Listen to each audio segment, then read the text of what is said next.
रामचरितमानस के अनसुने रहस्य में आप सभी का स्वागत है। हमारे बीच उन अनसुने रहस्यों से परिचित कराने के लिए हमारे बीच गुरुवर प्रोफेसर रमेश चंद जी उपस्थित हुए हैं। सर, आपका हार्दिक अभिनंदन और स्वागत है। और इसी प्रश्न समाधान के क्रम में एक प्रश्न है कि रामचरितमानस की ऐसी कौन सी पंक्ति है, दोहा है या चौपाई है जो सबसे अधिक सुंदर है, दर्शकों के लिए भी, आपके लिए भी और सभी भक्त जनों के लिए भी, जो हृदय के सबसे करीब हो। रामचरितमानस में कई प्रकार के छंदों का विनियोग हुआ है, जिसमें दोहा भी है, चौपाई भी है।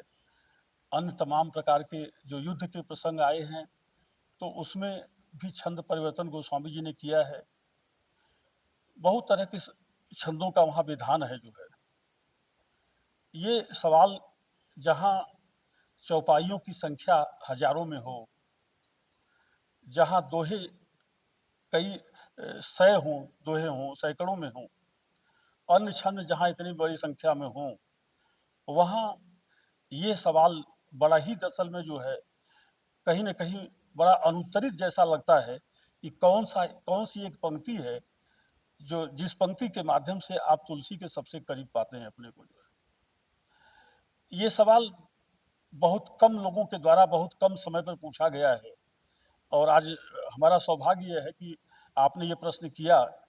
इसलिए मैं इस प्रश्न को इसलिए आपके सामने इसकी प्रश्न के माध्यम से सराहना करता हूँ कि वस्तुतः दरअसल में जो है इतने बड़े चौपाइयों का जो जहाँ समूह हो, सैलाब हो जो है, उसमें कोई एक चौपाई मुझे बताना है, ये वास्तव में ऐसा सवाल है जो किसी भी वक्ता को जो है अचानक बहुत ही विवश कर सकता है अनुत्तरित होने के लिए जो है। लेकिन आपने प्रश्न किया है तो मैं इसका उत्तर दे रहा हूँ।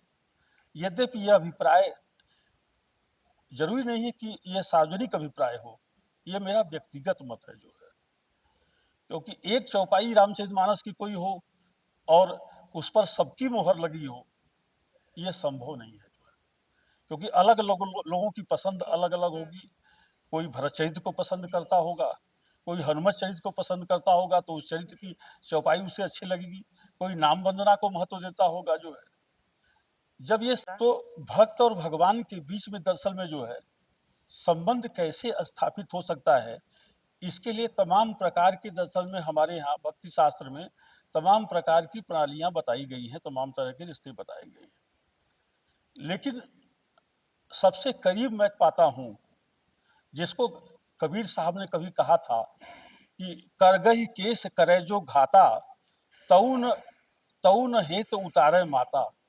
बच्चा जैसे माँ का जो है चोटी पकड़ के खींचता है, फिर भी माँ बच्चे का हाथ नहीं काटती है, क्योंकि उसका वात्सल्य वो वात्सल्य के अधीन है जो है, इसलिए अपना बच्चा जान करके उसका हाथ नहीं काटती है जो है। ठीक वही स्थिति दरअसल में, क्योंकि संबंधों का नाता वहाँ है।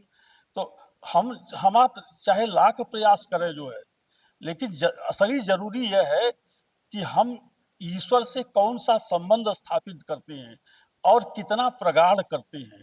संबंधों की जो प्रगाढ़ता होती है वही प्रगाढ़ता ही भक्ति का सबसे बड़ा दरअसल में जो है संबल है जो है।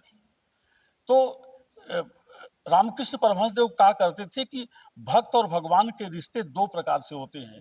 एक बंदरिया अपने बच्चे को लिए रहती है, अपने बैठाए रहती है अपने पीठ पर,